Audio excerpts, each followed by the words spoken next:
இன்றைய முக்கிய செய்திகள். மக்களவையில் வந்தே மாதரம் பாடலின் 150வது ஆண்டு விழா சிறப்பு விவாதம். இந்தியா வளர்ச்சியடைந்த நாடாக ஊக்கப்படுத்தும் பாடலென மோடி பெருமிதம். மத்திய விசாரணை அமைப்புகளை திமுகவுக்கு எதிராக ஏவி விடுவார்கள். கட்டமைப்பை பயன்படுத்தி எதிர்கொள்ளுமாறு கட்சியினருக்கு ஸ்டாலின் அறிவுறுத்தல். பாலியல் வழக்கில் கேரள நடிகர் திலீப்பை விடுவித்தது முதன்மை நீதிமன்றம். பல்சர் சுனில் உள்ளிட்ட 6 குற்றவாளிகளுக்கும் 12ஆம் தேதி தண்டனை அறிவிப்பு. அமெரிக்காவின் அமைதி ஒப்பந்தத்தை உக்ரைன் அதிபர் ஏற்கவில்லை, முழுமையாக படித்து கூட பார்க்கவில்லை என்றும் ட்ரம்ப் குற்றச்சாட்டு.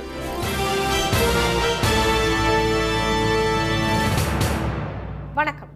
வணக்கம். 2047ஆம் ஆண்டுக்குள் இந்தியா வளர்ச்சியடைந்த நாடாக உருவாக வந்தே மாதரம் பாடல் நம்மை ஊக்கப்படுத்தும் என்று பிரதமர் திரு மோடி கூறியுள்ளார். வங்காளத்தைச் சேர்ந்த சுதந்திர போராட்ட வீரர் பங்கிம் சந்திர சாட்டர்ஜி எழுதிய வந்தே மாதரம் பாடல் 1950ஆம் ஆண்டு ஜனவரி 24ஆம் தேதி தேசிய பாடலாக அங்கீகரிக்கப்பட்டது. நடப்பு நாடாளுமன்ற குளிர்கால கூட்டத்தொடரின் 6ஆம் நாளான இன்று வந்தே மாதரம் பாடலின் 150வது ஆண்டை போற்றும் வகையில் 10 மணி நேர சிறப்பு விவாதத்தை இன்று நண்பகல் 12 மணிக்கு பிரதமர் தொடங்கி வைத்தார். இந்த விவாதத்தில் பேசிய திரு மோடி, வந்தே மாதரம் என்பது வெறும் முழக்கம் மட்டுமல்ல, ஆதிக்க சங்கிலிகளிலிருந்து தேசத்தை விடுவிப்பதற்கான ஒரு புனிதமான போர்க்குரலாக இருந்தது என்று குறிப்பிட்டார். விடுதலை வேட்கைக்கு காரணமான வந்தே மாதரம் பாடல் இந்தியர்களின் பெருமை என்றும் வருங்கால சந்ததிகளுக்கு ஒரு வழிகாட்டியாக இருக்கும் என்றும் திரு மோடி கூறினார்.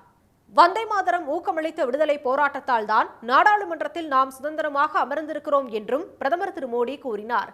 இந்த விவாதத்தில் பங்கேற்று பேசிய திமுக கொறடா திரு ராசா, இந்தியாவில்தான் தேசிய கீதம், தேசிய பாடல் என 2 உள்ளதாகவும் வந்தே மாதரத்தை பயன்படுத்தி நாட்டில் பிரிவினையை ஏற்படுத்த முயற்சி செய்யப்பட்டதாகவும் குறிப்பிட்டார். இதேபோல் தேசிய பாடல் தொடர்பான சர்ச்சைகளை மதவாதிகளே உருவாக்கியதாக குற்றம் சாட்டிய காங்கிரஸ் எம்பி திருமதி பிரியங்கா காந்தி, நாட்டின் முக்கிய பிரச்சனைகளிலிருந்து மக்களின் கவனத்தை திசை திருப்பவும் விரைவில் நடைபெறவுள்ள மேற்கு வங்க தேர்தலை குறிவைத்தும் வந்தே மாதரம் தொடர்பான விவாதத்தை நாடாளுமன்றத்தில் பாஜக கொண்டு வந்துள்ளது என்றும் குற்றம் சாட்டினார். மேலும் வந்தே மாதரம் பாடலுக்கும் பாஜகவுக்கும் எந்த சம்பந்தமும் இல்லை என்றும் அவர் குறிப்பிட்டார். தேசிய பாடல் தொடர்பான இந்த சிறப்பு விவாதம் இரவு 10 மணி வரை தொடர்ந்து நடைபெற உள்ளது. இதேபோல் நாளை மாநிலங்களவையில் நடைபெறவுள்ள வந்தே மாதரம் தொடர்பான விவாதத்தை உள்துறை அமைச்சர் திரு அமித்ஷா தொடங்கி வைத்து உரையாற்ற உள்ளார். நாடாளுமன்ற குளிர்கால கூட்டத்தொடர் வரும் 19ஆம் தேதி வரை நடைபெற உள்ள நிலையில் எஸ்ஐஆர் மற்றும் தேர்தல் சீர்திருத்தங்கள் தொடர்பாக மக்களவையில் நாளை நண்பகல் விவாதம் நடைபெறும் என அறிவிக்கப்பட்டுள்ளது. நாடு முழுவதும் 40க்கும் மேற்பட்ட தேர்தல் பணியாளர்கள், அலுவலர்கள் உயிரிழந்த சம்பவம் மற்றும் எஸ்ஐஆர் குளறுபடிகள் குறித்து திமுக, காங்கிரஸ், திரிணாமுல் உள்ளிட்ட எதிர்க்கட்சிகள் குரல் எழுப்பும் என்பதால் நாளை மக்களவையில் கடும் அமளி ஏற்படும் என எதிர்பார்க்கப்படுகிறது. அமலாக்கத்துறை, மத்திய புலனாய்வுத்துறை, வருமான வரித்துறை, தேர்தல் ஆணையம் ஆகிய அமைப்புகள் அனைத்தையும் திமுகவுக்கு எதிராக எதிரிகள் ஏவி விடுவார்கள் என தெரிவித்துள்ள முதலமைச்சர் திரு மு.க. ஸ்டாலின், திமுகவின் கட்டமைப்பை பயன்படுத்தி அவற்றை எதிர்கொள்ள வேண்டும் என நிர்வாகிகளை வலியுறுத்தியுள்ளார். என் வாக்குச்சாவடி வெற்றி வாக்குச்சாவடி முன்னெடுப்பு தொடர்பான திமுக மாவட்ட செயலாளர்கள் கூட்டம் காணொலி வாயிலாக இன்று நடைபெற்றது. அப்போது உரையாற்றிய திரு ஸ்டாலின், என் வாக்குச்சாவடி வெற்றி வாக்குச்சாவடி என்பது நமது வெற்றியை உறுதிப்படுத்தும் தேர்தல் பணி என்று குறிப்பிட்டார். எத்தனை எதிரிகள் வந்தாலும் தமிழ்நாட்டை மீண்டும் ஆளப்போவது உதயசூரியன்தான் என்று உறுதியுடன் கூறியவர், நமக்கு சாதகமான சூழ்நிலைகள் இருந்தாலும் நம் எதிரிகளை குறைத்து மதிப்பிட்டுவிடக் கூடாது என்றார். மத்திய அரசின் அனைத்து அதிகார அமைப்புகளும் திமுகவுக்கு எதிராக பயன்படுத்தப்படும் என்பதால் அனைத்து நிர்வாகிகளும் மிகவும் விழிப்புடன் இருக்க வேண்டும் என்று திரு ஸ்டாலின் கூறினார். தினம்தோறும் ஏராளமான பொய்கள் பரப்புவார்கள், போலியான பிம்பங்களை உருவாக்குவார்கள் என்றும் கூறிய முதலமைச்சர், இவற்றை எதிர்கொள்ள நமது பலத்தை நாம் சரியாக பயன்படுத்த வேண்டும் என்றார். வாக்காளர் பட்டியல் சிறப்பு தீவிர திருத்த பணியில் பாதி கிணறுதான் தாண்டியிருப்பதாக சுட்டிக்காட்டிய திரு ஸ்டாலின், வரைவு வாக்காளர் பட்டியல் வெளியானதும் பணிகளை தீவிரப்படுத்த வேண்டும் என்று வலியுறுத்தினார். எந்த ஒரு வாக்காளர் பெயரும் விடுபட்டுவிடக்கூடாது என்பதில் நிர்வாகிகள் மிகவும் கவனமுடன் இருக்க வேண்டும் என்றும் அவர் கேட்டுக்கொண்டார். திராவிட மாடல் அரசின் முத்தான திட்டங்களை மக்களிடம் எடுத்துச் செல்ல வேண்டும் என்றும் அறிவுறுத்திய திரு ஸ்டாலின், கடந்த 2021 சட்டப்பேரவை தேர்தலில் திமுக கூட்டணி பெற்ற 2,09,00,000 வாக்குகளை விட இந்த முறை கூடுதலாக வாக்குகள் கிடைக்கும் என்பதால் நிர்வாகிகள் களத்தில் தீவிரம் காட்ட வேண்டும் என்றும் வலியுறுத்தினார். ஒரு வாக்குச்சாவடியை வென்றால் ஒரு தொகுதியை வெல்லலாம் என்பதால் இந்த தேர்தலில் ஒவ்வொரு வாக்குச்சாவடியும் மிக முக்கியமானது என கூறினார். இரவு பகல் பாராமல் கட்சிக்காக தாம் உழைப்பது போல நிர்வாகிகளும் கடுமையாக உழைத்து வெற்றியை வசப்படுத்த வேண்டும் என்றும் திரு ஸ்டாலின் வலியுறுத்தினார். பிரபல கேரள நடிகை பாலியல் பலாத்கார வழக்கில் 6 பேர் குற்றவாளிகள் என அறிவித்த எர்ணாகுளம் மாவட்ட முதன்மை நீதிமன்றம் நடிகர் திலீப்பை விடுதலை செய்தது. 2017ஆம் ஆண்டு கேரள நடிகை ஒருவரை சிலர் காரில் கடத்தி பாலியல் வன்கொடுமை செய்து அதை தங்கள் செல்போன்களில் வீடியோவும் எடுத்துள்ளனர். நாடு முழுவதும் கடும் அதிர்வலைகளை ஏற்படுத்திய இந்த வழக்கில் நடிகர் திலீப், நடிகையின் கார் டிரைவர் பல்சர் சுனில் உள்ளிட்ட 8 பேர் கைது செய்யப்பட்டனர். 261 பேரிடம் விசாரணை நடத்தப்பட்டு 833 ஆவணங்கள் நீதிமன்றத்தில் காவல்துறை சார்பில் சமர்ப்பிக்கப்பட்டது.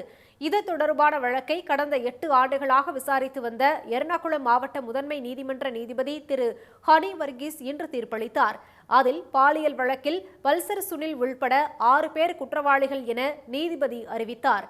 நடிகையை பாலியல் துன்புறுத்தல் செய்த Pulsar Sunil, Martin Anthony, Manikandan, Vijay Salim, Pradeep ஆகியோர் மீதான குற்றச்சாட்டுகள் ஆதாரங்களுடன் நிரூபிக்கப்பட்டுள்ளதாக தீர்ப்பில் கூறப்பட்டுள்ளது. கூட்டு பாலியல் வன்கொடுமை உள்ளிட்ட 6 பிரிவுகளில் குற்றவாளிகள் மீது வழக்கு பதிவு செய்யப்பட்டுள்ளதாகவும் அதற்கான ஆதாரங்கள் அரசு தரப்பில் சமர்ப்பிக்கப்பட்டுள்ளதாகவும் நீதிபதி திரு ஹனி வர்கீஸ் தெரிவித்துள்ளார். இந்த வழக்கில் முக்கிய ஆதாரமாக கருதப்பட்ட பல்சர் சுனிலின் செல்போன் கண்டுபிடிக்கப்படவில்லை. அதனால் பல்சர் சுனில், நடிகர் திலீப் இடையிலான ஆடியோ விவரங்கள் சமர்ப்பிக்கப்படாததால் 7வது குற்றவாளியும் நடிகர் திலீப்பின் நண்பருமான சரத்தையும் 8வது குற்றவாளியான திலீப்பையும் விடுதலை செய்வதாக நீதிபதி தீர்ப்பளித்துள்ளார். குற்றவாளிகள் என அறிவிக்கப்பட்ட 6 பேருக்கும் வரும் 12ஆம் தேதி தண்டனை விவரங்கள் அறிவிக்கப்பட உள்ளன. தீர்ப்பு வழங்கப்பட்ட போது நடிகர் திலீப் உள்ளிட்ட 8 பேரும் நீதிமன்றத்தில் ஆஜராகி இருந்தனர். தீர்ப்புக்கு பின் செய்தியாளர்களிடம் பேசிய திலீப், இந்த வழக்கு தமது திரை வாழ்வை அளிக்க நினைத்த சதி என்று கூறினார். இதற்கிடையே நடிகர் திலீப் விடுதலை செய்யப்பட்டதை எதிர்த்து மேல்முறையீடு செய்ய உள்ளதாக கேரள நடிகைகள் கூட்டமைப்பும் கேரள அரசும் தெரிவித்துள்ளது. இதற்கிடையே இந்த தீர்ப்பு குறித்து இன்ஸ்டாகிராமில் கருத்து கூறியுள்ள நடிகைகள் பார்வதி திருவோது, ரிமா கல்லிங்கல், ரம்யா நம்பீசன் ஆகியோர் பாதிக்கப்பட்ட நடிகையின் பக்கம் நிற்பதாக ஆதரவு தெரிவித்துள்ளனர். அமெரிக்கா முன்வைத்த அமைதி ஒப்பந்தத்தை உக்ரைன் அதிபர் ஜெலன்ஸ்கி இதுவரை ஏற்கவில்லை என அதிபர் ட்ரம்ப் திடீரென குற்றம் சாட்டியுள்ளார். நேட்டோ அமைப்பில் சேர முயன்ற உக்ரைன் மீது கடந்த 2020ஆம் ஆண்டு பிப்ரவரி மாதம் முதல் ரஷ்யா தாக்குதல் நடத்தி வருகிறது. இந்த போரில் உக்ரைனுக்கு அமெரிக்காவும் ஐரோப்பிய நாடுகளும் உதவி வருகின்றன. இந்நிலையில் மீண்டும் அதிபராக பதவியேற்றது முதல் இந்த போரை நிறுத்த ட்ரம்ப் தீவிர முயற்சிகளை மேற்கொண்டு வருகிறார். இதையடுத்து 28 அம்ச அமைதி திட்டம் ஒன்றை ட்ரம்ப் முன்வைத்துள்ளார். மேலும் புதின் மற்றும் ஜெலன்ஸ்கியை அவர் தனித்தனியே சந்தித்து பேசிய நிலையில் அமெரிக்க பாதுகாப்பு மற்றும் வெளியுறவுத்துறை அதிகாரிகள் தொடர்ந்து சமரச முயற்சிகளை மேற்கொண்டு வருகின்றனர். வெள்ளை மாளிகை மற்றும் ஐக்கிய அரபு அமீரகத்தில் பேச்சுவார்த்தைகள் நடைபெற்றன. இந்நிலையில் வாஷிங்டனில் கலைத்துறைக்கான விருதுகளை வழங்கும் கென்னடி மையம் நடத்திய நிகழ்ச்சியில் மனைவி மெலேனியாவுடன் பங்கேற்ற ட்ரம்ப் தாம் முன்வைத்த அமைதி ஒப்பந்தம் மீது ஜெலன்ஸ்கி அக்கறை செலுத்தவில்லை என அதிருப்தி தெரிவித்தார். அமைதி ஒப்பந்தத்தை அவர் முழுமையாக படித்துக்கூட பார்க்கவில்லை என்றும் ட்ரம்ப் குற்றம் சாட்டியுள்ளார். அமெரிக்கா முன்வைத்துள்ள அமைதி ஒப்பந்தத்தை புதின் ஏற்றுக்கொண்டுள்ளார் என்றும் போர் நிறுத்தத்தை உக்ரைன் மக்கள் விரும்பினாலும் ஜெலன்ஸ்கி ஒப்பந்தத்தின் உள்ளடக்கத்தை புரிந்து கொள்ளவில்லை என்றும் ட்ரம்ப் விமர்சித்துள்ளார். இதனிடையே உக்ரைன் அதிபர் ஜெலன்ஸ்கி வரும் ஜனவரி மாதம் டெல்லி வரவுள்ளதாகவும் அவரது பயண தேதி இன்னும் ஓரிரு நாட்களில் அதிகாரப்பூர்வமாக அறிவிக்கப்படும் என்றும் தகவல்கள் வெளியாகியுள்ளன. ரஷ்ய அதிபர் புதின் 2 நாள் பயணமாக கடந்த 4ஆம் தேதி இந்தியா வந்து சென்ற நிலையில் அவரிடம் உக்ரைன் போர் நிறுத்தம் குறித்து பிரதமர் திரு மோடி பேசியிருந்தார்.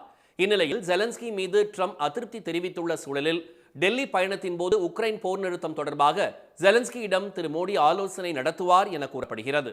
இதனிடையே ட்ரம்ப் நிர்வாகம் வெளியிட்டுள்ள புதிய பாதுகாப்பு கொள்கையில் அமெரிக்காவுக்கு நேரடி அச்சுறுத்தலாக உள்ள நாடு ரஷ்யா என்ற வாசகம் நீக்கப்பட்டுள்ளதால் உக்ரைன் மற்றும் ஐரோப்பிய நாடுகள் அதிர்ச்சி அடைந்துள்ளன.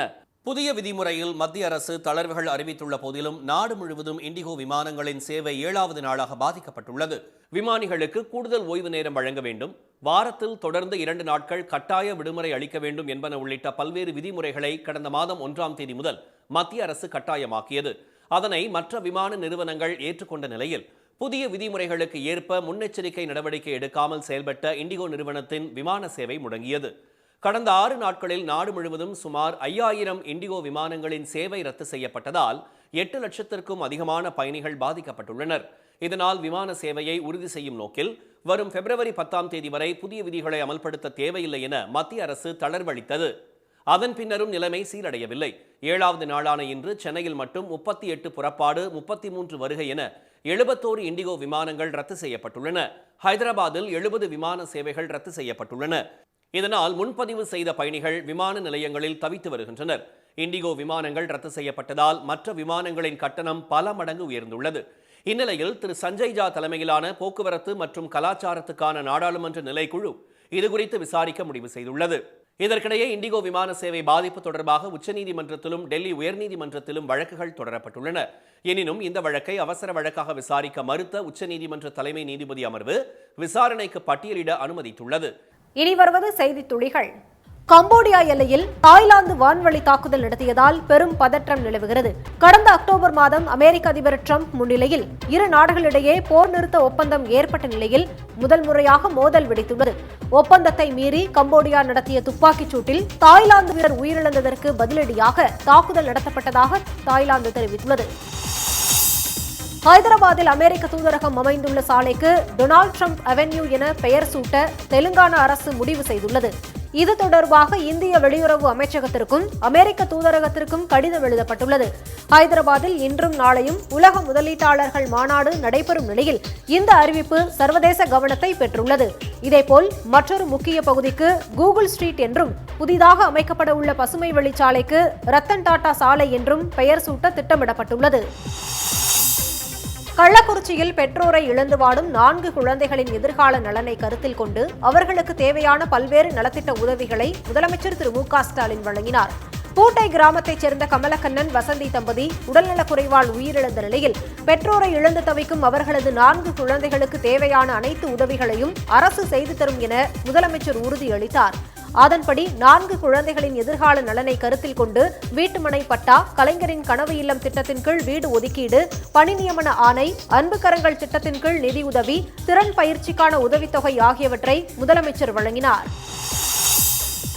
கரூர் சம்பவத்தில் 41 பேர் பலியானதை அடுத்து புதுச்சேரியில் நாளை நடைபெறும் தாவேக தலைவர் திரு விஜய் பங்கேற்கும் மக்கள் சந்திப்பு நிகழ்ச்சியில் QR கோடுடன் கூடிய நுழைவுச் சீட்டு வைத்திருப்பவர்கள் மட்டுமே அனுமதிக்கப்படுவார்கள் என அக்கட்சி வெளியிட்டுள்ள அறிக்கையில் தெரிவிக்கப்பட்டுள்ளது.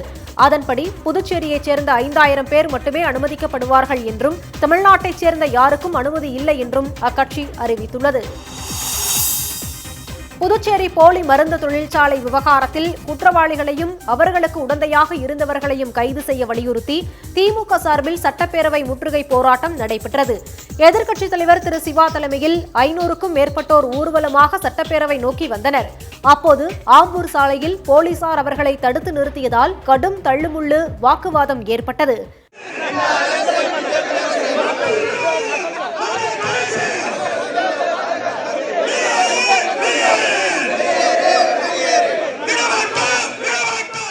பின்னர் போராட்டத்தில் ஈடுபட்டவர்கள் கைது செய்யப்பட்டனர். புதுக்கோட்டை மாவட்டம் மங்கனூர் கிராமத்தில் கடற்பாசி பூங்கா அமைக்க எதிர்ப்பு தெரிவித்து பொதுமக்கள் போராட்டத்தில் ஈடுபட்டனர். 250 ஏக்கர் மேய்ச்சல் புறம்போக்கு நிலத்தை மீன்வளத்துறை கையகப்படுத்தி கட்டுமான பணியை தொடங்கியுள்ளது. இந்நிலையில் விவசாயிகள் மற்றும் கால்நடை வளர்ப்போரின் வாழ்வாதாரம் பாதிக்கப்படுவதாக கூறி பல்நோக்கு கடற்பாசி பூங்கா அமைக்க எதிர்ப்பு தெரிவித்து கையகப்படுத்தப்பட்ட பகுதியில் 100க்கும் மேற்பட்டோர் போராட்டத்தில் ஈடுபட்டதால் பரபரப்பு ஏற்பட்டது. திருப்பூர் மாவட்டத்தில் உள்ள அமராவதி அணை முழு கொள்ளளவை நெருங்குவதால் முதல்கட்ட வெள்ள அபாய எச்சரிக்கை விடப்பட்டுள்ளது. 90 அடி நீர்மட்டம் கொண்ட அணையில் தற்போது நீர்மட்டம் 85 அடியை எட்டியுள்ளது. நீர்மட்டம் 88 அடியை நெருங்கியவுடன் அணையிலிருந்து அமராவதி ஆற்றில் உபரி நீர் வெளியேற்றப்படும் என்பதால் முதல் எச்சரிக்கை விடுக்கப்பட்டுள்ளது. அதிமுக பொதுச் செயலாளராக திரு எடப்பாடி பழனிசாமி தேர்வு செய்யப்பட்டதை எதிர்த்து திண்டுக்கல்லைச் சேர்ந்த சூரியமூர்த்தி என்பவர் உச்சநீதிமன்றத்தில் மேல்முறையீடு செய்துள்ளார். கட்சியின் பொதுக்குழுவால் எடப்பாடி திரு பழனிசாமி பொதுச் செயலாளராக தேர்வு செய்யப்பட்டதை எதிர்த்து சென்னை உயர்நீதிமன்றத்தில் அவர் தொடர்ந்த வழக்கு தள்ளுபடி செய்யப்பட்டுள்ளதால் அவர் மேல்முறையீடு செய்துள்ளார். வடசென்னையில் கேந்திரிய வித்யாலயா பள்ளி அமைவதற்கு 5 ஆண்டுகளாக பல்வேறு முயற்சிகள் எடுத்தும் மத்திய அரசு ஒத்துழைப்பு வழங்கவில்லை என வடசென்னை நாடாளுமன்ற உறுப்பினர் திரு கலாநிதி வீராசாமி தெரிவித்துள்ளார். மக்களவையில் கேள்வி நேரத்தின் போது இது தொடர்பாக பேசிய அவர், திருவொற்றியூரில் கேந்திரிய வித்யாலயா பள்ளி அமைக்க ரயில்வேக்கு சொந்தமான இடம் ஒதுக்கீடு செய்யப்பட்டும் ரயில்வே அமைச்சகம் மற்றும் கல்வி அமைச்சகம் இடையே இணக்கம் இல்லாததால் காலதாமதம் ஏற்படுவதாக அவர் தெரிவித்துள்ளார். தருமபுரி மாவட்டம் பாலக்கோட்டில் தலைமை காவலரின் கையை கடித்தது தொடர்பாக தமிழக வெற்றிக் கழகத்தைச் சேர்ந்த 5 பேரை காவல்துறையினர் கைது செய்தனர். மதுபான கூடத்தை அகற்ற கோரி நேற்று நடைபெற்ற ஆர்ப்பாட்டத்தின் போது தடுப்புகளை தாண்டி மதுபான கூடத்தின் மீது தாவேக தொண்டர்கள் தாக்குதல் நடத்தினர். அவர்களை தடுத்த தலைமை காவலர் அருளின் கையை ஜெமினி என்பவர் கடித்ததால் அவர் உள்பட 5 பேர் கைது செய்யப்பட்டனர். இந்தியா தென்னாப்பிரிக்கா அணிகளுக்கு இடையேயான முதலாவது T20 கிரிக்கெட் போட்டி ஒடிசா மாநிலம் கட்டாக்கில் நாளை நடைபெறுகிறது. ஒருநாள் கிரிக்கெட் தொடர் முடிவடைந்த கையோடு 5 போட்டிகள் கொண்ட இத்தொடரில் பங்கேற்பதற்காக புவனேஸ்வர் வந்தடைந்த இந்திய அணி வீரர்களுக்கு விமான நிலையத்தில் உற்சாக வரவேற்பு அளிக்கப்பட்டது. ஜூனியர் உலகக்கோப்பை ஹாக்கி போட்டியில் அரையிறுதியில் ஜெர்மனியிடம் தோல்வியடைந்து தங்கம் மற்றும் வெள்ளிப் பதக்கம் வெல்லும் வாய்ப்பை இழந்த இந்திய அணி நாளை மறுதினம் வெண்கலம் வெல்வதற்கான போட்டியில் அர்ஜென்டினா அணியுடன் பலப்பரீட்சை நடத்துகிறது. அதே நாளில் ஸ்பெயின் ஜெர்மனி இடையே இறுதிப் போட்டியும் நடைபெறுகிறது.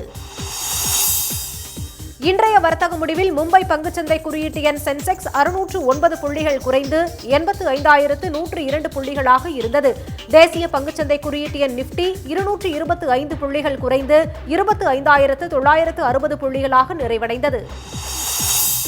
சென்னையில் இன்று ஆபரண தங்கம் விலை மாற்றமின்றி சவரன் 96,320 ரூபாயாகவும் 1 கிராம் 12,040 ரூபாயாகவும் உள்ளது. வெள்ளி விலை கிராமுக்கு 1 ரூபாய் குறைந்து 198 ரூபாயாக உள்ளது. மீண்டும் இன்றைய முக்கிய செய்திகள். 2047ஆம் ஆண்டுக்குள் இந்தியா வளர்ச்சியடைந்த நாடாக உருவாக வந்தே மாதரம் பாடல் நம்மை ஊக்கப்படுத்தும் என்று பிரதமர் மோடி கூறியுள்ளார். மத்திய விசாரணை அமைப்புகள் அனைத்தையும் திமுகவுக்கு எதிராக எதிரிகள் ஏவி விடுவார்கள் என தெரிவித்துள்ள முதலமைச்சர், திமுகவின் கட்டமைப்பை பயன்படுத்தி அவற்றை எதிர்கொள்ள வேண்டும் என நிர்வாகிகளை வலியுறுத்தியுள்ளார். பிரபல கேரள நடிகை பாலியல் பலாத்கார வழக்கில் 6 பேர் குற்றவாளிகள் என அறிவித்த எர்ணாகுளம் மாவட்ட முதன்மை நீதிமன்றம் நடிகர் திலீப்பை விடுதலை செய்துள்ளது. இத்துடன் இந்த செய்திகள் நிறைவடைந்தன.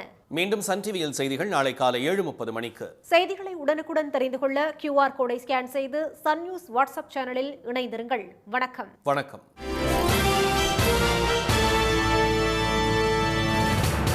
உடனுக்குடன் செய்திகளை தெரிந்து கொள்ள சன் நியூஸ் பெல் ஐகானை கிளிக் பண்ணுங்க.